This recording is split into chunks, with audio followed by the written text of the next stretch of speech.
اس کے بعد امریکہ کے پاس کیا جواز ہوگا پھر ایران سے لڑنے کا؟ تو جنگ تو ختم ہو جائے گی، لیکن کیا ایران بھی اپنی طرف سے جنگ ختم کرے گا؟ پھر ایران کی سائڈ سے تو ختم نہیں ہوگی، ایران کی طرف سے نہیں، پھر ایران مجھے لگتا ہے کہ پھر اس کے بعد ایٹم بم بنا کے رہے گا۔ یہ آپ کی بات بالکل ٹھیک ہے کہ جب جواز ختم ہو جائے گا اٹیک کے بعد، پھر اس کے بعد امریکہ سٹینڈ کہاں کرے گا؟ Thank you. چوہدری صاحب مزید اس میں کچھ ڈیٹیلز آپ کو میں بتا دیتا ہوں کہ ابھی 8190 جو اسرائیلی ہیں وہ ایک فگرز آئی ہیں، اسرائیل کی طرف سے بھی آئی، ایران کی طرف سے آئی۔ ایران کے جو شہید لوگ ہیں وہ 639 ہیں، یہ لوگ شہید ہو گئے اور 1300 زخمی ہوئے ہیں ایران کے، اور جو اسرائیل کی طرف سے 8190 لوگ ان کے ڈسپلیس ہوئے ہیں، ان کے گھر تباہ ہو گئے ہیں، یعنی کہ تقریباً 8000 سے زیادہ لوگوں کے گھر تباہ ہو گئے ہیں، وہ بالکل بے گھر ہو گئے ہیں، ری لوکیٹ ہو رہے ہیں، ٹھیک ہے۔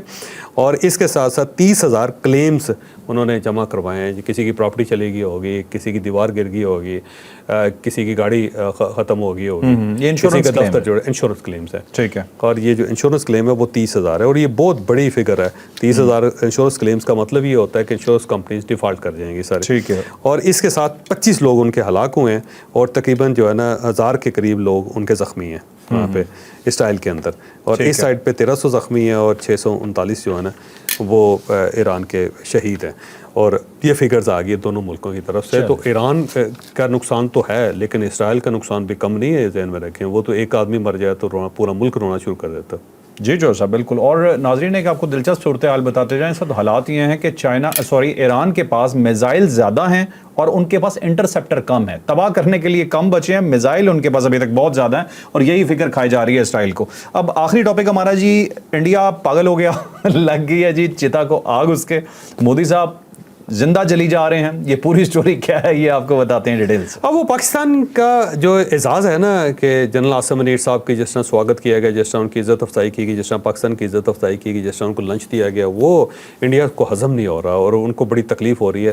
انڈیا سے ایک پروپیگنڈا کیا جا رہا ہے مسلسل کہ پاکستان نے امریکہ کو ایئر بیس دینے کا فیصلہ کر لیا ہے، اور اب گراؤنڈ ٹروپس کے لیے جگہ بھی دی جائے گی اور ایئر بیسز بھی دیے جائیں گے امریکہ کو، اور پاکستان ایگری کر کے آ گیا۔ اور اس خبر کو پاکستان تحریک انصاف کے یوٹیوبرز جو اس کو اٹھا رہے ہیں کہ دیکھیں جی، یہ دیکھیں جی پاکستان بیچ دیا جنرل عاصم منیر نے، اور یہ کیا کیا جا رہا ہے، اور یہ ایئر بیس دیے جا رہے ہیں۔ یہ بیسیکلی انڈین پروپیگنڈا ہے، اور اس کا جو شاخسانہ ہے وہ سارے کا سارا جا رہا پاکستان تحریک انصاف کی جیب میں، ان کی جھولی میں، کہ آپ انڈین پروپیگنڈے کو یار اٹھا کے پھیلائی جا رہے ہو۔ مجھے خود لوگ واٹس ایپ کر رہے ہیں وہ کلپ اٹھا کے کہ دیکھیں جی یہ تو فیصلہ ہو گیا، اور میں نے کہا کہاں فیصلہ ہو گیا یار، ابھی تو جنرل عاصم منیر واپس بھی نہیں آئے فیلڈ مارشل، وہ تو ابھی وہیں پہ ہیں سارے، کہاں سے ابھی ضرورت بھی نہیں ہے یار، وہ ابھی خود دیکھیں کہ وہ قطر سے اپنا ریموو کر رہے ہیں۔ وہی بات ایگزیکٹلی صاحب کہ ان کے پاس درجنوں ایئر بیسز ارد گرد موجود ہیں، انہیں ضرورت ہی نہیں ہے پاکستان کی، اور یہ کوئی ایسے گدھے ہیں، یہ ہماری سائڈ والی میں سیدھے کہوں گا، یہ کوئی ایسے گدھے ہیں یہ کہ یہ اس پروپیگنڈے کو پھیلا رہے ہیں جو انڈیا جسے پھیلانا چاہ رہا ہے پاکستان کے اندر۔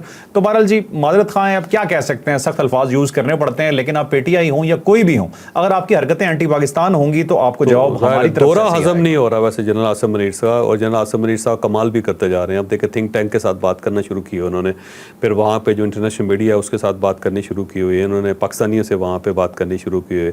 ہر جگہ پہ جب ان کی تقریر ہوتی ہے تو ان کو وہاں پہ میڈیا بڑی کوریج دیتا ہے، اور لوگ بڑے متاثر ہو رہے ہیں کہ بڑا اگریسو جنرل ہے اور بڑا مدلل جنرل ہے، دلیل کے ساتھ بات کرتا ہے، اور کمزور آواز نہیں ہے اس کی، اور سینسیبل آدمی ہے۔ اور یہ ساری چیزیں جو ہے نا، ایون ڈونلڈ ٹرمپ یہ کہتا ہے کہ میرے لیے بڑی آنر کی بات ہے کہ میں ان کے ساتھ ملاقات ہوں۔ اس سے آپ خود اندازہ لگائیں کہ جنرل عاصم منیر تو فتوحات پہ فتوحات وہاں پہ کرتے چلے جا رہے ہیں، اور اس سائڈ پہ پسو پڑے ہوئے ہیں نریندر مودی کو، اور انڈین میڈیا بہت ہی پریشان ہے اس بات پہ۔ اچھا ایک چیز اور ڈسکس کرنی تھی کہ جو ایران نے 18واں حملہ کیا اسرائیل کے اوپر، تل ابیب کے اندر حملہ ہوا، حیفا کے اندر حملہ ہوا، پھر بیل الصبی ایک جگہ ہے ان کا شہر ہے، اس کے اوپر حملہ ہوا، پھر ساتھ ساتھ ایرانی صدر نے کہہ دیا کہ اگر یہ اسرائیل کے حملے نہ رکے تو ہم مسلسل حملے کریں گے، اور ایسے ایسے حملے کریں گے کہ لگ پتہ جائے گا آپ کو۔ تو ایران پیچھے ہٹنے کے لیے تیار نہیں۔ پھر ایک خبر اسرائیل نے اڑا دی تھی کہ جو ان کے سپریم کمانڈر ہیں آیت اللہ خامنائی، ان کے جو مشیر اعلیٰ ہیں علی شمخانی، وہ شہید ہو گئے تھے، جبکہ وہ اس میں کوئی شک نہیں زخمی ہوئے، لیکن وہ بالکل حیات ہیں، ٹھیک ہیں۔ تو وہ انہوں نے تردید کر دی کہ جناب کس قسم کی خبریں چھپائی جا رہے ہیں، کس قسم کی خبریں آپ دے رہے ہیں، ایسا کوئی مسئلہ ہی نہیں ہے، ہم خیریت سے ہیں۔ اب اللہ خیر کرے آج کا دن بھی خیریت سے گزر جائے، لیکن ذرا تھوڑا سا حالات مشکل ہوتے چلے جا رہے ہیں۔ ٹھیک ہے ناظرین، آپ نے آج کا ویلاگ دیکھا، یقیناً انفارمیٹیو رہا ہوگا۔ لائک شیئر سبسکرائب کرنا آپ نے بالکل نہیں بھولنا۔ اجازت دیجیے، اللہ حافظ۔ پاکستان زندہ باد۔